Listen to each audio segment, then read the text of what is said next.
Hello बच्चों, online class में आपका स्वागत है। बीएसटीसी प्रथम वर्ष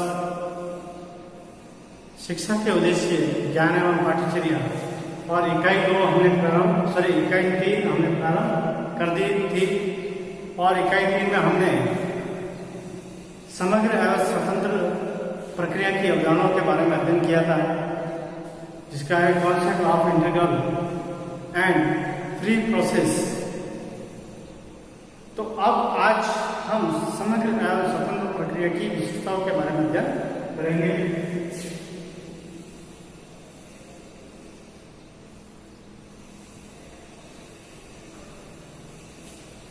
सात हो गया कक्षा BSTC फर्स्ट ईयर विषय शिक्षा के उद्देश्य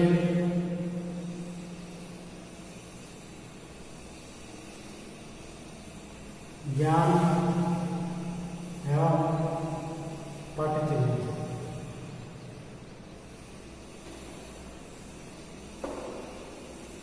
प्रश्न रहेगा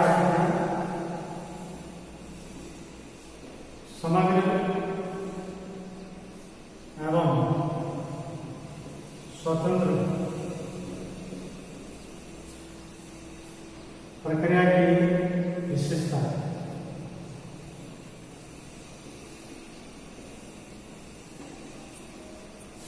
समग्र एवं स्वतंत्र प्रक्रिया की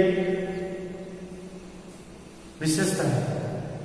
समग्र एवं स्वतंत्र प्रक्रिया की अवधारणा विद्वानों के विचारों का अध्यापन करने के बाद इसकी प्रमुख विशेषताओं को निम्नलिखित रूप से हम स्पष्ट कर सकते हैं, जिसमें सबसे पहले मनोवैज्ञानिक समन्वय की प्रक्रिया। सबसे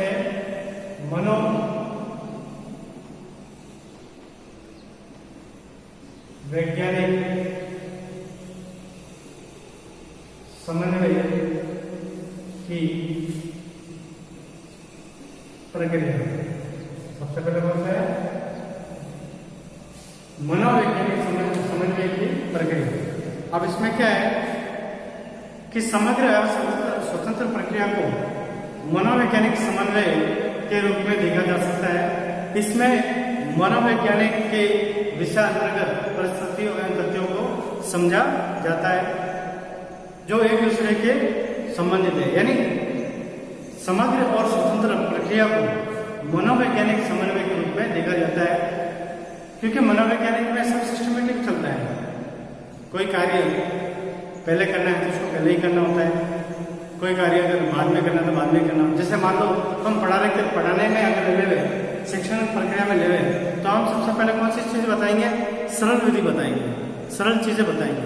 उसके बाद में हम धीरे धीरे उसको हार्ड विधि यानी कठिनाई की तरफ लेके जाएंगे। तो ये एक सिस्टम होता है किसी को भी ज्ञान देना। जैसे बालक की मूल प्रवृत्तियों एवं समयात्मक व्यवहार में समझ स्थापित होता है। समयात्मक स्थिरता के लिए छात्रों को विद्यालय में सामूहिक क्रिया संपन्न करने के लिए दी जानी चाहिए, क्योंकि इससे बालक दूसरे के समयों को समझता है। दूसरा है दार्शनिक विचारों के समन्वय की प्रवृत्तियां। दार्शनिक विचारों के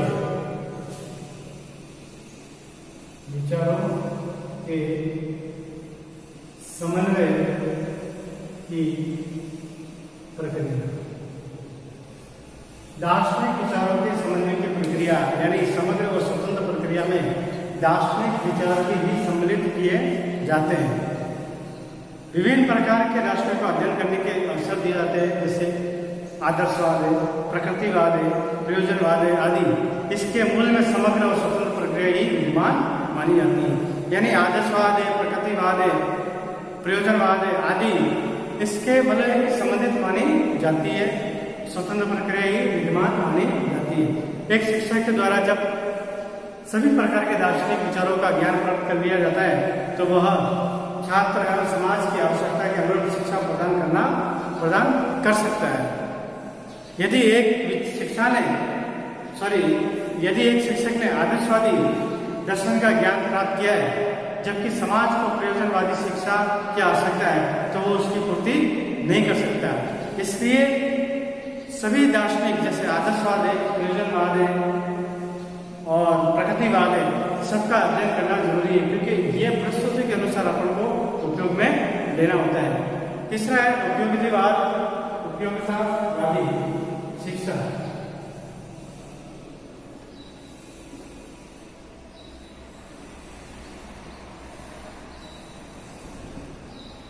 उपयोगितावादी शिक्षा यानी उपयोगितावादी प्रक्रिया के रूप में समग्र एवं स्वतंत्र प्रक्रिया को माना जाता है। अनेक विद्वानों तथा अनुसंधानकर्ताओं द्वारा प्रयोग करके यह देखा गया है कि समग्र और स्वतंत्र प्रक्रिया शिक्षा, अर्थशास्त्र, कला, साहित्य, समाज, राजनीतिक में व्यापक रूप से उपयोगी है। जिससे एक शिक्षक की यह अपेक्षा की जाती है कि वह समाज के मूल्य के अनुरूप छात्रों को शिक्षा प्रदान करे, यानी छात्रों को जो शिक्षा दी जाए वो समाज के अनुरूप दी जाए, यानी जिस तरह का समाज है, जिस तरह का समाज की जो गतिविधियां चल रही है उसके हिसाब से वो शिक्षा देनी चाहिए। उसके बाद में सामाजिक एकता के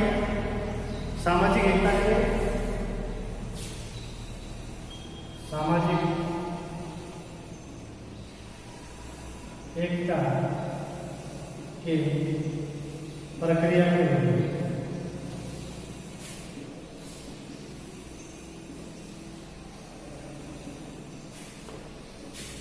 अब सामाजिक एकता की प्रक्रिया के रूप में किस तरह से समग्र और स्वतंत्र प्रक्रिया के अंतर्गत प्रत्येक व्यक्ति को अपने विचार प्रकट करने की स्वतंत्रता होती है। मतलब हर व्यक्ति अपनी विचार अभिव्यक्ति कर सकता है, उसको विचार अभिव्यक्ति की हर तरह से स्वतंत्रता मिलती है। इस प्रक्रिया में प्रत्येक व्यक्ति का ज्ञान, उसका दृष्टिकोण स्पष्ट होता है। परिणाम स्वरूप एक समग्र विचारधारा पर ही शिक्षा की रूपरेखा तैयार की जाती है। जैसे वैदिक समाज में शिक्षा धर्म की सहयोगी भी आज की शिक्षा में वैज्ञानिक दृष्टिकोण का प्रभाव देखा जाता है, क्योंकि समाज में वैज्ञानिक सोच और व्यापक दृष्टिकोण का प्रभाव देखा जाता है। यानी पहले वैज्ञानिक शिक्षा चलती थी, वैदिक शिक्षा चलती थी, लेकिन वैदिक शिक्षा का आज भी प्रभाव है, लेकिन उसमें वैज्ञानिक दृष्टिकोण का भी प्रभाव माना जाता है। अब संश्लेषण प्रक्रिया के रूप में आता है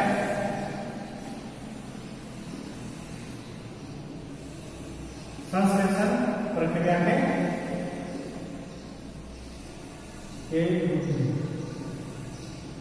संश्लेषण का होता है विश्लेषण। कोई चीज को अगर किसी विषय वस्तु को विस्तारित रूप से उसको लंबा चौड़ा करके बताना विश्लेषण कहलाता है। और संश्लेषण का मतलब होता है कि हमने सभी चीजों को, बिखरे हुई चीज को एक समेट कर उसकी परिभाषा बनाना, उसको बनाने की एक परिभाषा में बोलना।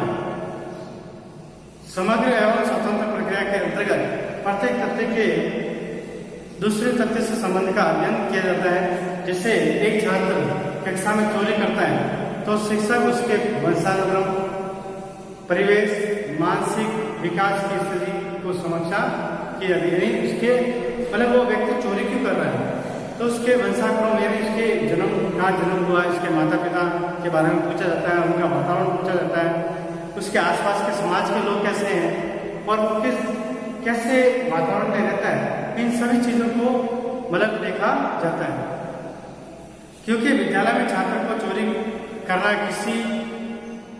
किसी एक कारण का परिणाम नहीं हो सकता, वरन उसके अनेक कारण हो सकते हैं। यानी किसी एक कारण के कारण वो चोरी नहीं करता, बल्कि और भी बहुत सारे कारण हो सकते हैं। इसके प्रकार प्रत्येक क्षेत्र में हम समग्रता के आधार पर तथ्यों एवं घटनाओं का संश्लेषण करके समाज उपयोगी नियमों और सिद्धांतों का निर्माण करते हैं। उसके बाद में छठा है विकासात्मक प्रक्रिया के रूप में।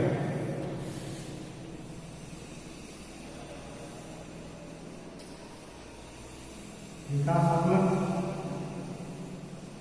प्रक्रिया के रूप में।